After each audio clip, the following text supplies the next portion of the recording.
good, the bad, and the ugly. You know, and what do you represent as a mother trying to be nurturing to a male son, but then how he's getting is these domineering, assertive women. You know, he's not even seeing the role of a strong, you know, black man handling, you know, business or running the household. And that's not what me personally would have desired, you know, for my son. I'll be very honest up front. You know, and how do I try to undo that? And how do I temper that? But I wasn't the kind of woman to have uncles over my children. And so what do I do? I mean, to me, you know, you feel like well, I felt like I was between a rock and a hard place. You know, you don't want to come across overbearing, but then I don't want to introduce my son to a different uncle every other month or every other year. So, you know, that, you know, puts you in a very compromising, you know, position. So it is resentful. This. You can't. Hey, Gina, can I talk to you for a second? Yeah, sure.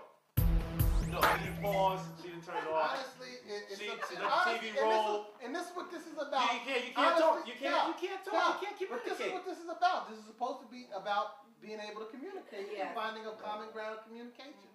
Because and a teachable moment for some. Because she needs to know what I'm feeling just as much as I need to know what she's feeling. When I think about black love, I see my brothers, millions of men marching in the streets of Washington, D.C. I feel a need for atonement. When I think about black love, I feel a need for atonement because I can see my brothers kneeling before the altar. When I think about black love, I think about babies. I feel the sunrise and I feel hope in my spirit when I think about black love. When I think about black love, I think about my mom and dad being married for 27 years, falling in and out of love. I think about commitment. And at the end of the day, when I think about black love, I think about my sisters, 70% of women who are raising their children by themselves. I see myself at the table with my girlfriends, giggling and funny conversations, but at the end of the day, self-reflection asks us the question, are there not enough men or too many women? There are men who are predators in a sense. Yeah. You know what I mean? Well, there's women like that too. There are women like that too. I mean, I'm not saying it, I'm not just, I'm on both sides. That will take a partner and drain them for everything that they have, and then when they get what they want, they leave. If she was not able to help me out financially, help me out with a place to live, some way, shape, or form, it didn't last long. If she was able to do those things, I kind of strung her along as I could until I found another woman who could take her place. Over the last 4 years of my addiction, I have been a user, not necessarily a provider, not a strong black man, I should say. So I'm trying to deal with those problems that I'm addressing. Right now, I speak with my counselor about it. First and foremost, I'm honest to him about it. And even if I'm not honest to him about it, he knows about it. He's been there, done that, so it's like, why waste your time being dishonest? Her love for me, I knew of. I had the same type of love, but I had a side of me that wanted to still enjoy any other kind of cookie that was out in the area that I could have fun with, things of that nature. Like a recent thing that just happened, something transpired, she went in my phone and here it is, naked pictures and other women's numbers. So therefore I wasn't being truly faithful. You know, so that's what gives the impression to society because of one man's acts.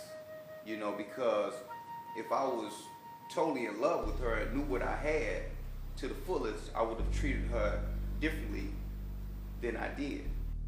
When I think about black love, I think about my brothers being locked up in prison. I have a lot more women due to the incarceration thing that are professionals that are actually coming into their own. We just made a choice to use drugs. We made a choice to use alcohol. We made a choice to rob, steal, and go to prison. Nobody made these choices for us. We did this ourselves. We did this to ourselves. When I think about black love, I want to take a deep breath for every time that I feel like my brothers have not been able to express themselves. Why do you think it is, Dan, that sisters are progressing and brothers are not progressing? Well, like I said, a lot of us, at least from what I've seen, a lot of us are giving up on ourselves because of the decrease in opportunities that are being presented to us. And oftentimes we don't go and put forth as much effort as we possibly can. After you come out of being incarcerated, it's hard to go get that top-notch job because of your record.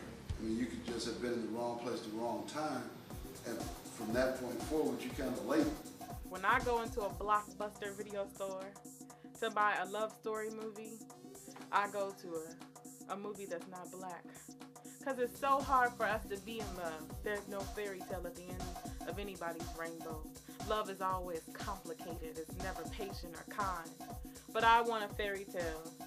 I want to be in love where the stars are shining and his skin is honey cocoa brown. And we can have conversations that meet intellectual stimulations beyond my imagination. Change a person, because you're not going to change a person. You can instruct a person as to what you like, and if you think that person comes to the table in a way that's satisfactory to you, cool. If not, move. All right. Well, we're wrapping this up, but what I want to ask the question this is one of the questions I wanted to ask. What if your husband has cheated and you chose to, okay, we're going to get through this, and self-love, black love, being in love, tied to love, bound by love, or has our love been masqueraded? When I think about black love, it brings me to my knees to ask God for prayers because I don't understand the weakness that we feel. I sit in the airport sometimes and gaze at the eyes of new lovers, people getting off flights, honeymooners. I see innocent love, old love, new love. But I ask myself the question, why is it so hard for black people to be in love? Is the test of times just struggle? why do men cheat? Can anybody come in anytime? Why do men cheat?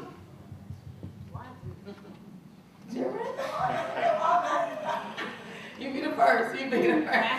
Why do women cheat? I think that, I don't think there's one set answer, for that. I mean, I'm sure all of us can come up with different answers, and I'm sure even many of the ladies can come up with different answers as to why men cheat.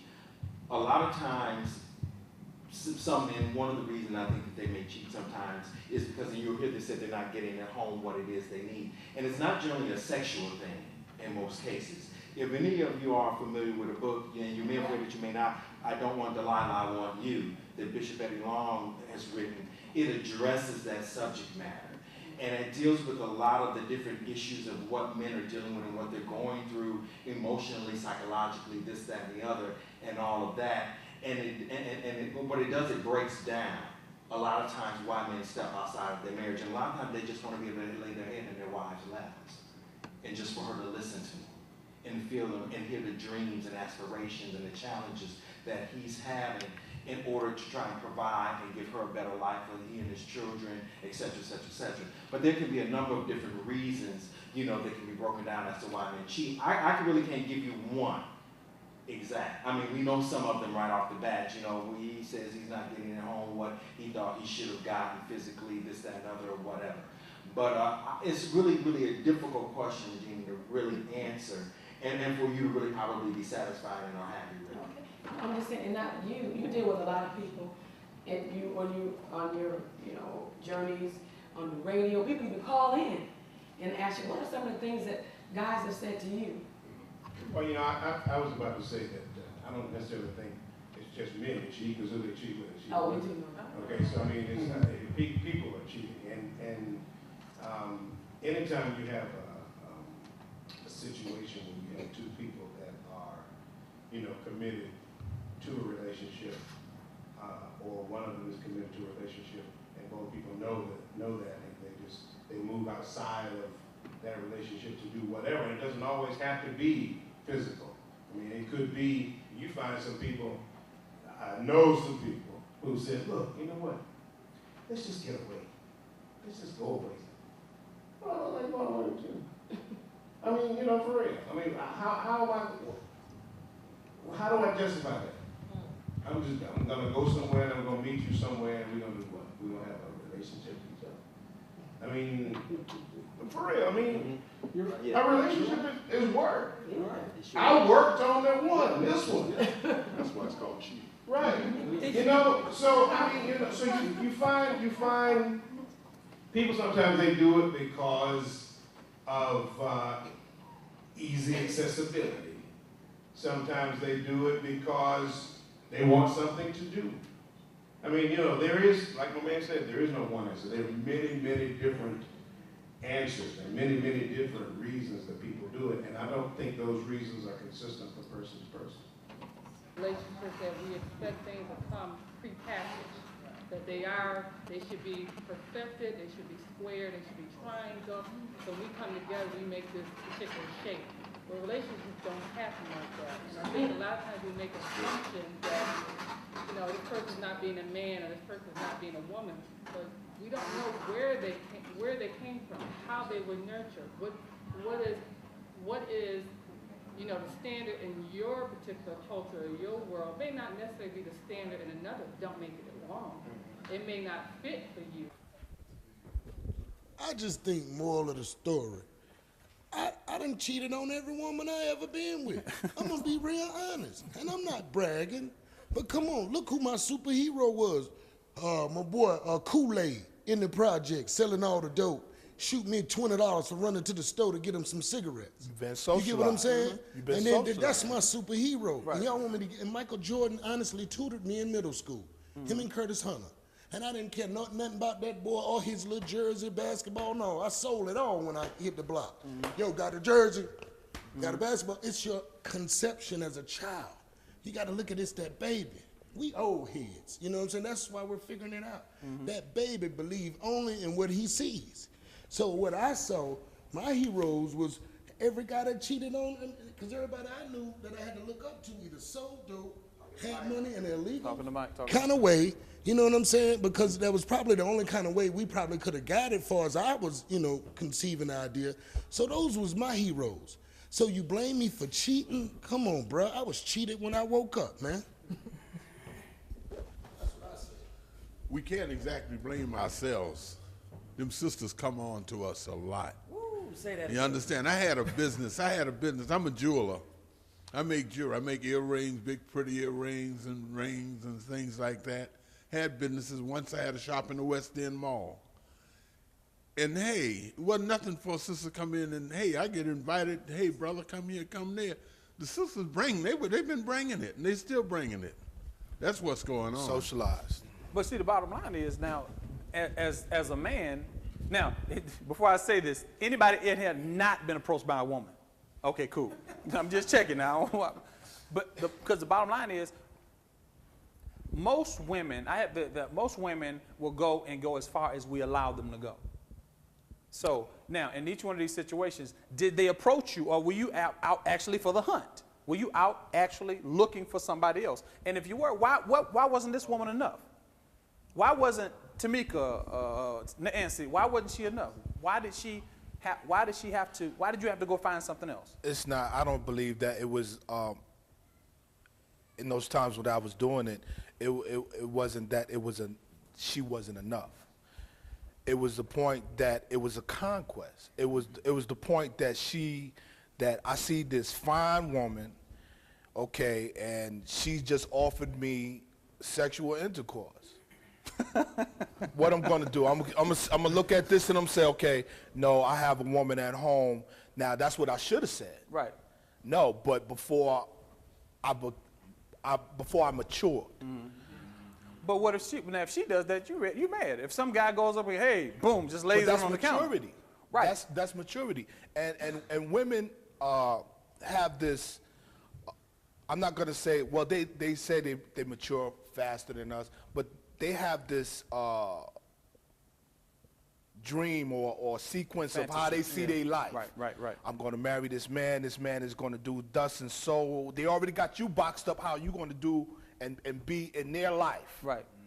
See, and you have what you have in your mind. Right. Okay, I'm going to deal with this woman, and I'm going to live my life such and so, and we're going to go forth. And then if I feel that we can grow together, then I'll go ahead and connect. Right. No, they already got you boxed and set. Then why don't you leave them? Why? I mean, if you now girlfriend, right? When you did the girlfriend, saying that nobody did it with wife. Is it wife?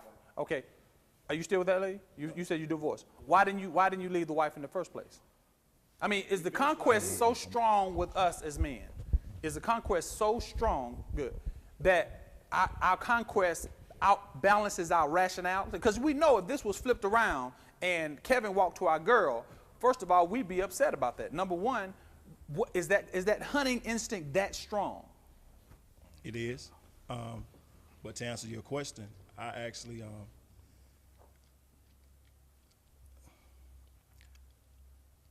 it wasn't pausing. Yeah.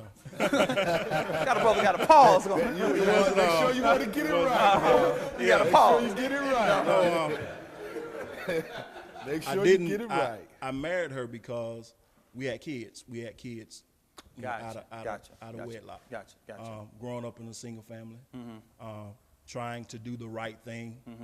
Married this woman, didn't know anything about her, but just trying to be the man, trying to be there for my kids because I was going into the military, right, being shipped off. So trying to do the right thing, didn't know her, was very immature. Right. So when a woman approached me, there was an opportunity there, and I'm looking at it. Okay, yeah, I can do this. And more, I can do this. And can I dispel something that's just messing me up? Why we keep screaming immature? Yeah. And anybody been approached in the last couple days? I mean, by a woman. Hello, Yeah. Are you immature? Yeah. No, big behind still. They don't care if you're immature. Yeah. Now, pass the mic back. Pull it close to you. But immaturity plays a lot, a big part in this because number one, I think that at a young age, when we are still immature, we handle things totally different. I mean, sure, we want to step out on our legs or whatever, but as we get older, some things don't matter. We start looking at the things that used to be important to us ain't important to us no more. I mean, because, I'm going to go out and cheat on my lady and all that because I ain't getting it at home. Well, you know something? I mean, even when you get ready to go to war, you impose economic sanctions before you go to war. I mean, the first thing I'm going to do, I'm going to cut the money off. I'm going to shut the money down. And then, baby, we going to split before anything, rather than me go out there and cheat on you. So, but that's a part of maturity. Some things just don't matter.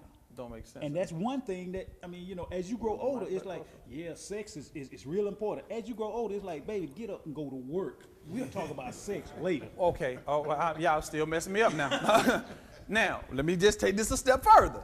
So, in the present relationships, okay, you understand that? Okay. Go ahead. No, I was going to say, honestly, some guys have more problems than other guys. What I mean by that, honestly, some guys are just approached more than other guys. It's just the way it is. That's the way it is. Right. And you can call it whatever you want to call it, player. It makes it harder to say no. The more you're approached, and that's for me personally. Right. Not that I'm doing it that way, but I have been. I was younger. And I'm going to say immature because you got more fruit. You got more fruit to choose from. Right. I mean, I got. Well, yeah. Well, I mean, but in rationale, that's to say, just say no. But you have to realize, like one of the brothers said, look, they pressing on you, man. I mean, absolutely, and that's what I'm saying. So, I mean, it's easy for one guy to say, hey, man, I would just say no. Well, then how if you had 10 phone calls, 20 phone calls, you say, well, do I say no? You never been in my shoes. I'm not saying that's me, but it's real. Right. It's real. Now there's a guy behind you, the one that. I'm gonna just call you BB now. Well, I just want to say, I mean, it ain't always about, like they told me don't stand up. He said it's not always about, like you say, your role models or whatever the case may be, because, like I told you, when I was raising my kids with their mother, she just wasn't mentally and emotionally what I needed. And in order to try to stay there for my children, I went out and got. I cheated and stayed satisfied with that part of my life so that I could maintain while I was there.